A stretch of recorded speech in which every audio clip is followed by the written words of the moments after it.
well-regulated militia being necessary to the security of a free state, the right of the people to keep and bear arms shall not be infringed. Welcome back to another edition of Bearing Arms, Cam and Company. My name is Cam Edwards. Glad you're with me on the program today. I am glad to be back after a week away. It was not as restful a vacation as I was hoping for, but it was productive. And that is the next best thing. So, first of all, thank you for all of the kind wishes for Missy's celebration of life. It went off as honestly better than I expected it would be. It truly was a very, very special day. A lot of her friends and family, some of her friends drove down from New Jersey, which I was not expecting. We had folks from Ohio, from Texas. It truly was amazing, and really was a testament, I think, to just how many lives she touched. So thank you again for all of the kind wishes. And I am glad once again to be back behind the microphone today, along with the rooster, who, of course, is right outside my window because he knows what time it is. He hears me talking, and he wants to get involved, too. Just looking for a little, I guess he's looking for a little camera time. It's not going to happen. I'm not going to do it. All right. So on today's program, we are going back to the NRA annual meetings one more time. And then I think we're going to put the annual meetings to bed and move forward. But we did have a fascinating conversation with Philip Van Cleave, who's the head of the Virginia Citizens Defense League. While I was on the ground in Atlanta, ran across Phil, invited him over. This is an election year in Virginia. We have every seat in the House of Delegates up for grabs. We have the governor, lieutenant governor, attorney general races all open. And right now, Democrats have a slim but governing majority in both chambers of the legislature. And they have passed dozens, plural, of gun control bills over the past couple of years, the vast majority of which have been vetoed by Governor Glenn Youngkin. And if Lieutenant Governor Winsome Earl-Sears, who is running for the Republican position, or she's running for governor as a Republican, if she is elected, I expect that even if Democrats maintain control of the legislature, she too would veto any anti-2A bill that gets to her desk.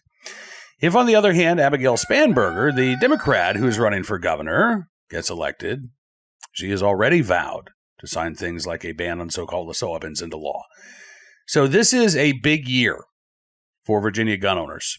We could go from a state with pretty good, not great, but pretty good gun laws on the books to becoming East California or South Jersey. And it could happen like that. So when I ran into Phil, I wanted to get his thoughts on this year's election and where gun owners are in Virginia.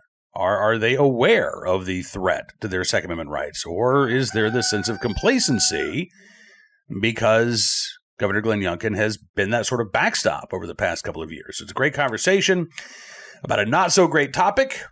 Take a look and a listen. Well, we are here in Atlanta, Georgia for the 2025 NRA annual meetings, but there are folks from all around the country, including, I guess, a relative neighbor, so to speak. Philip Van Cleave of the Virginia Citizens Defense League is with us. How you doing, Phil? Good. It is good to see you here. I keep talking, probably 3 or 4 interviews that I've done already. I keep talking about what's going on in Virginia this year. We've got our off-year elections. Every statewide... Is it every statewide office? Every statewide office? Not the Senate. Okay. But the House, And then governor, lieutenant governor, and attorney general, right? And then the House. And the House, that's it, yeah. And, Governor Glenn Youngkin has vetoed, I think he vetoed more than 30 gun control bills. 38 last year and 25 this year. Can add those two together. That's a lot of crap that was on his desk that shouldn't have been there. Well, you're right. It shouldn't be there, but it is there because the Democrats are in charge of the Senate and the House. And if they win in November, the governorship, every one of those bills gets signed into law, right? I mean, Abigail Spanberger has made it clear. She will sign whatever bill gets to her desk. She's hanging out with Moms Demand Action. She's hanging out with Everytown.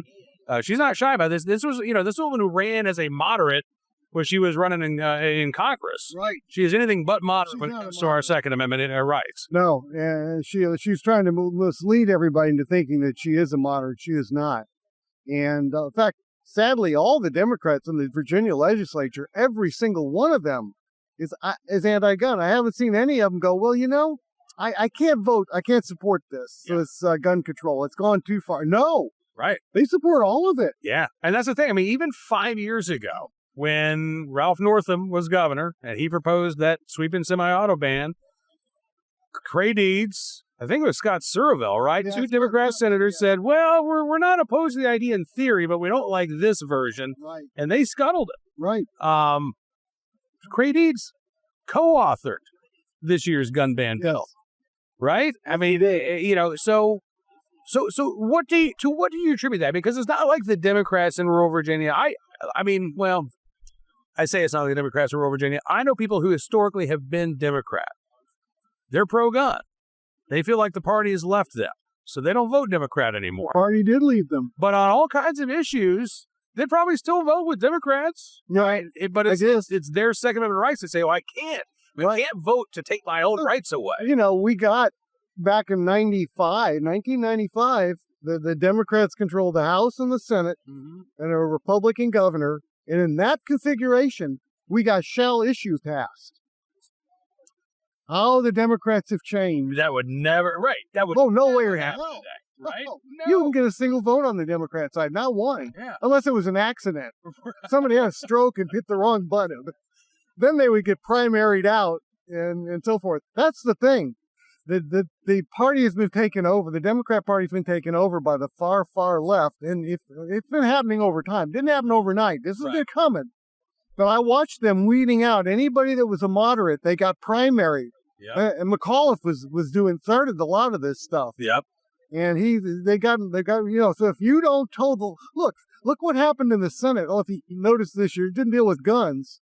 But Fairfax had a bill that they wanted to get casinos in Fairfax.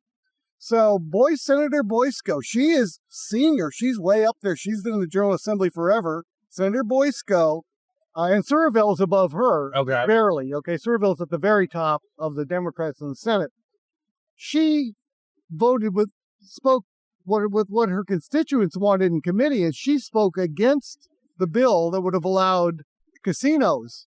She was immediately stripped of all of her committee assignments and taken off all this stuff that she was in some powerful positions, stripped away because she didn't toe the party line.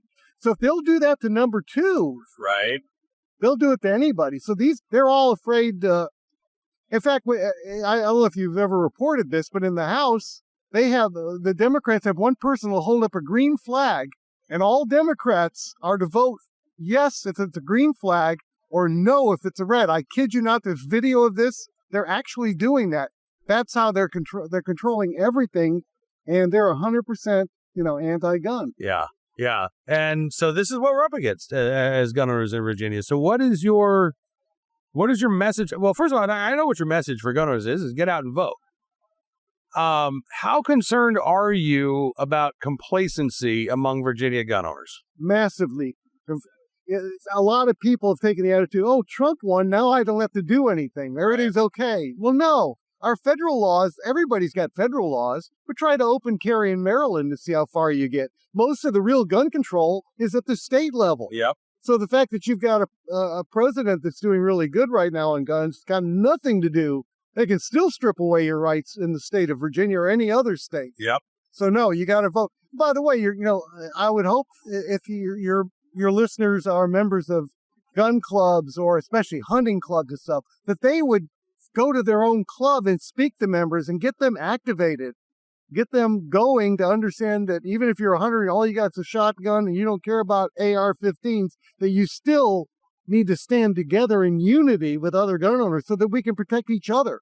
Because you never know when they're going to be coming for shotguns too. Because ultimately the goal is complete disarmament. Right. Yeah, it might take a while to get there. Yes, but it's the goal. Yeah. Yeah. A little at a time if we let them. So are you working, is VCDL working on anything to kind of coordinate those efforts or reach out to gun clubs? We are looking at that. One of the thoughts I had was to get our members that are members of gun clubs and hunting clubs and shooting clubs, anything whatsoever, maybe even Western shooting, the SAS. Yeah. Citizen Shooting Society. Yeah. get all of those people that are members of our group, have them go out, and we'll put together videos and some other things that they can present. Maybe they can, again, present to their hunt club and say, look, here's some information about why we need to stand together. And then hopefully that can spread. I'm trying to pull all this together, how we can do this. No way we'll get everybody. There's some people that just will not get off their butt. I mean, their house is burning down. If the wrong TV show was on, they want to sit there and watch it while their house burned down. But I mean, there are a lot of people that aren't. Even if we get a small percentage, that would be something of people that aren't active now. If we could get, 10% of the hunters, even 5% or whatever, that would help. Right. Absolutely. 4 years ago, we did see Republicans sweep the statewide offices, right? Yes. Do you think it can happen again? It really depends. It could, but it depends on a lot of things. So it'll be interesting to see what Trump does. Whether if he's real successful, maybe that will. Right. Given the fact that Biden was president, did that energize Republican voters in Virginia, you think? I think it did, yeah. But unfortunately, most time gun owners are most motivated when disaster is striking. Right. Rather than getting a fire extinguisher when their house isn't on fire, they suddenly decide to buy one when their house has caught fire. Right. And that's not the way to do it. No, listen, go back to that Virginia Lobby Day rally, right, in 2020. I mean, my God, 50, 60, 70,000 people filling up downtown Richmond. That happened after the elections. Happened after the Democrats took over the House and Senate for the first time in 30 years, had complete control of state government for the first time in 30 years, right? Yeah. And then we saw them come out. And, listen, I would it be great to have 50,000 gun owners show up for the 2026 Lobby Day rally in Richmond? Sure it would. But if that happens, it means that our rights are threatened. Yeah, we're too late. We're behind the power curve. We're trying to what we're trying to do at that point is keep the status quo. Right. If we turned out all the time like that, we could set the new goals. Yeah. We could get things done. We could become a permitless carry state. We could get rid of all this useless gun control. Yep, absolutely. We could do it, but we have the numbers if we could pull them together. Yeah. Well, I know we'll be talking a lot between now and November about what we can do to do that this election cycle. But Philip Van Cleave of the Virginia Citizens Defense League, it is always a pleasure talking with you, sir. Hope you enjoy your weekend in Atlanta. Yeah, I hope so too. We'll be heading back on Sunday, but it's nice. It's always been with other gun owners. Everybody's always nice at these things. Well, I'm glad you could spend a couple minutes with this guy. Thank you, Cam. Appreciate it. Thanks, Phil. My thanks to Phil for joining me on the program and looking forward to having him back again, probably more than once between now and Election Day in November. All right, right now let's turn our attention to today's Armed Citizen story, our good deed of the day, and our recidivist report. I got to tell you, this one is incredibly disturbing. Here's the headline. Toledo man accused of raping and killing his daughter has long history of violence. So long, in fact, that you do wonder why on earth he was not in prison at the time of his daughter's death. Darnell Jones Ogletree has a criminal record that stretches back more than 15 years. He has now been charged in the death of his 13-year-old daughter, Kimani Latigue. He is scheduled to be back in court on May 23rd. According to WBNS in Toledo, his violent tendencies were, quote, well documented long before the alleged murder. Neighbors and authorities say they witnessed him spiraling in and out of police custody, but repeatedly avoiding serious punishment, despite a lengthy record of domestic abuse, weapons charges, and assault. In July of 2019, for example, a woman named Angela Silva and other residents in Toledo witnessed what they described as a terrifying scene. Jones holding his wife by the throat, dangling her over a balcony, threatening to throw her off. Harold Glander was another neighbor. He confronted Jones during the ordeal, saying he yelled up to him, "If you don't pull her back, I'm coming up." Said that Jones almost let go of her. When police arrived, they found Jones with a knife. Again, there were witnesses to this abuse. He was charged with domestic violence, not attempted murder or anything like that. And after pleading no contest, WBNS says he served no jail time. Instead, he was ordered to complete a substance abuse program. That was in 2019. 2011, when he was 19 years old, according to the TV station, he was intoxicated and screaming outside of his apartment. He was arrested for disorderly conduct. A couple months later, he allegedly tried to set fire to a warehouse in Toledo. He was charged with arson pled down to a lesser charge, was placed on probation. Still a felony, but I guess a lesser charge than first-degree arson. Caught with a gun in 2015 as a prohibited person after allegedly shooting at a local residence. And again, he got probation, which WBNS says he violated shortly thereafter by smashing a window during a work release program. In 2017, he smashed a car alternator into another man's face, resulting in a felonious assault charge. Victim required 20 stitches. Jones ended up pleading guilty to a lesser charge and again avoided significant jail time. WBNS says his record also includes multiple disorderly conduct charges, weapons violations, threats against police officers. In May of 2019, officers found him intoxicated on his porch. He had a machete, later threatened to shoot an arresting officer. In 2022, he was indicted after he was found in a daycare parking lot intoxicated with a crack pipe and allegedly shooting a gun. He served several months in the Corrections Center of Northwest Ohio for that incident.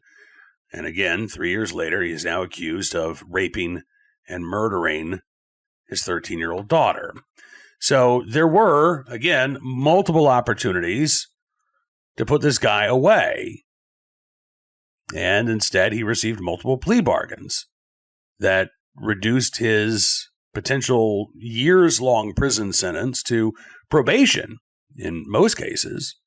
And again, a matter of months behind bars in at least one case. So, again,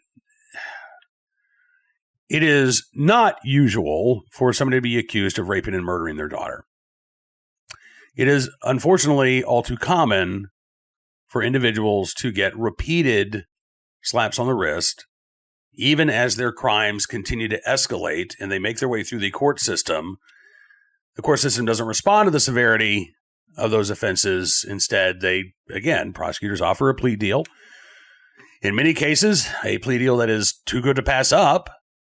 And the defendant takes that deal, gets that slap on the wrist, goes about their merry way, violates the terms of their probation, and nothing really happens. And so they are left with the conclusion, understandably, quite frankly, that they can get away with these crimes. And again, when these crimes escalate and the punishments do not, some folks are going to see that as a green light to engage in further criminality. And this could have been stopped. This crime that he now faces the death penalty for if he is convicted did not need to happen and would not have happened if the criminal justice system had taken him seriously at least one time before now. On to today's armed citizen story from Summerville, South Carolina, where the coroner has named the home intruder who was shot and killed last week. 42-year-old Richard Williams died from a gunshot wound at the scene, according to Coroner Paul Brothers. It says he was shot while he was illegally entering a home there in South Carolina. This was, I believe, last Wednesday, just after 1 o'clock in the morning. The Dorchester County Sheriff's Office got a call about an active home invasion. But at that point, somebody had already been shot. When they arrived at the home in Somerville, deputies found the alleged intruder already deceased from his injuries.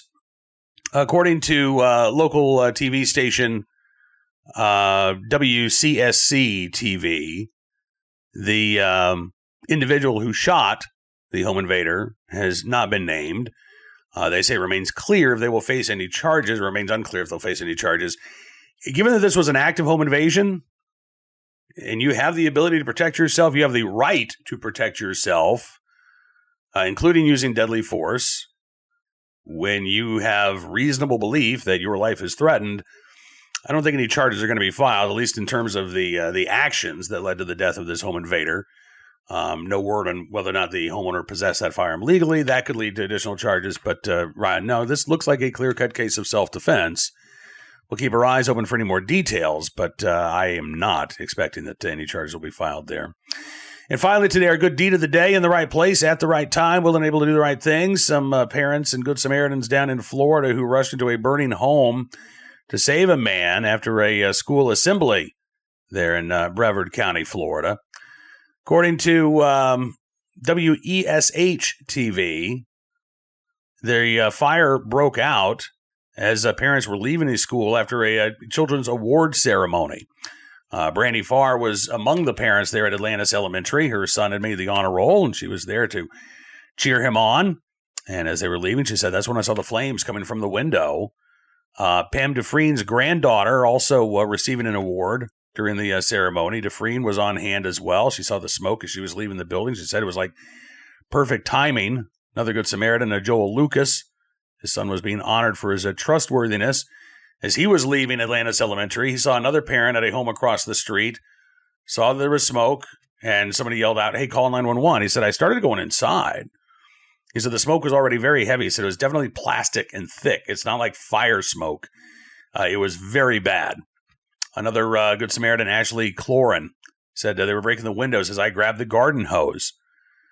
So all of these parents, leaving this elementary school, walking outside, seeing this, yeah, they called 911, but they didn't just stand around waiting for help to arrive.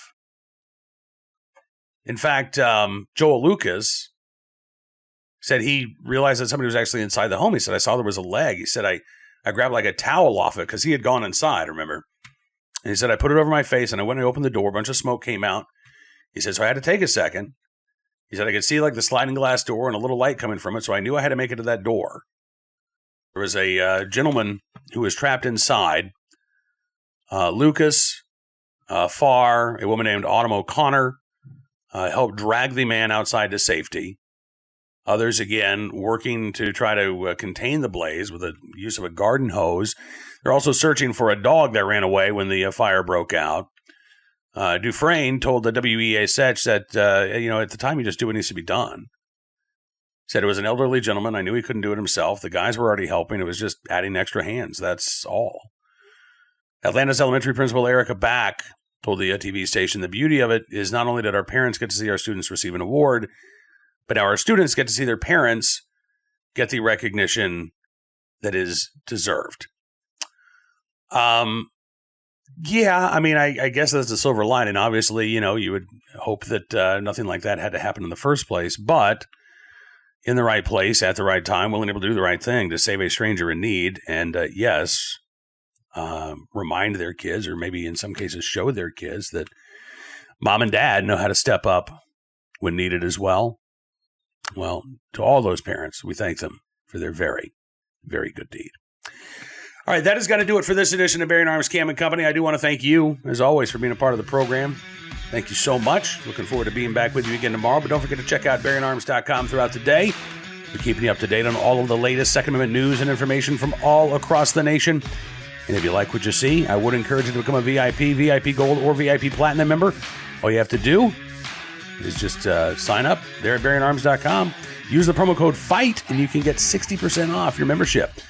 Yes, you will be supporting the independent pro-Second Amendment journalism that we're doing in Bearing Arms, but you will also get all kinds of benefits depending on what level you subscribe to, whether it is an ad-free experience, the ability to message me directly, take part in our weekly live chats. There's all kinds of great stuff, and you can learn more, again, by going to BearingArms.com/subscribe. Have a great rest of your Monday. We'll see you back here tomorrow for 2A Tuesday. Until then, be well, be safe, and be free.